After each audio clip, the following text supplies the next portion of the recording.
नीरू फटाफट नाश्ते का काम निपटा कर ऑफिस के लिए तैयार हो रही थी कि दरवाजे की घंटी बजी। नीरू ने फटाक से भागकर दरवाजा खोला। अरे दीदी, आप अचानक से?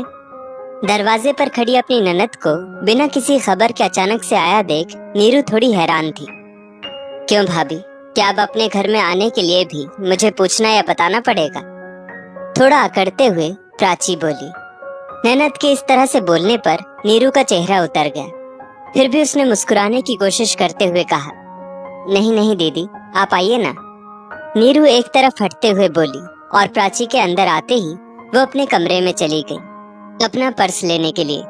नीरू की सास ललिता जी वहीं हॉल में बैठी थी। बेटी को देखकर मुस्कुराते हुए बोली, अरे बेटा, 2 दिन पहले ही तो बात हुई थी हमारी, तब तो तुमने नहीं बताया कि तुम आओगी। वैसे अच्छा किया जो आ गई, मेरा भी मन कर रहा था तुमसे मिलने का। दोनों माँ बेटी बातें कर रही थी कि नीरू आकर ललिता जी से बोली, माँ जी, दीदी के लिए चाय बना दूं, फिर ऑफिस का टाइम हो जाएगा।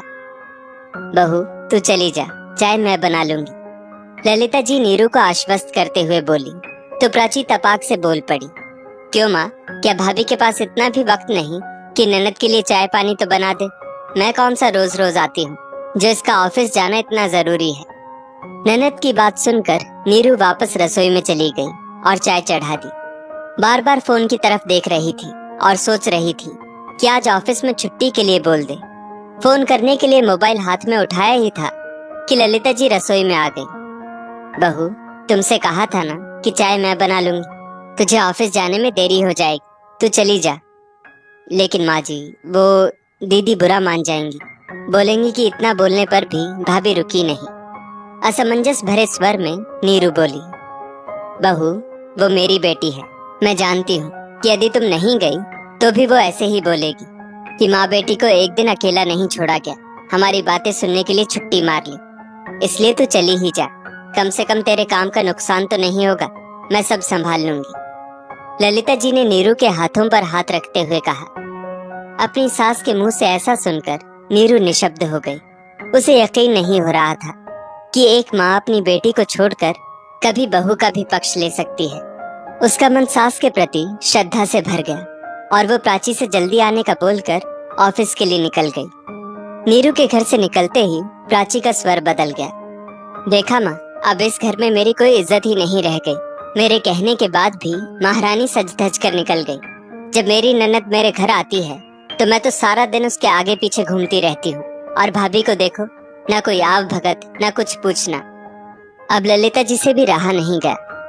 बेटा, अभी अभी तो तू बोल रही थी कि ये तेरा अपना घर है, जहाँ आने के लिए तुझे किसी से पूछने या बताने की जरूरत नहीं है, लेकिन दूसरे ही पल तू खुद को मेहमान समझ रही है। बेटा, तेरी भाभी नौकरी करती है, इसलिए तुझसे पूछ रही थी कि आपने आने की कोई खबर नहीं दी। अगर उसे पहले पता होता कि तू आने वाली है तो वो छुट्टी के लिए एप्लीकेशन दे देती। वैसे तू सच सच बता, क्या वाकई तुझे नीरू का जाना बुरा लगा है, या फिर तू सिर्फ उसके प्रति अपनी भड़ास निकाल रही है? क्या कभी तू अपनी भाभी के पास बैठकर उससे सुख दुख बतलाती है? वो बस काम करती रहती है और तू मेरे पास बैठी रहती है। वो 2 घड़ी पास बैठ भी जाए तो तू बोलना बंद कर देती है।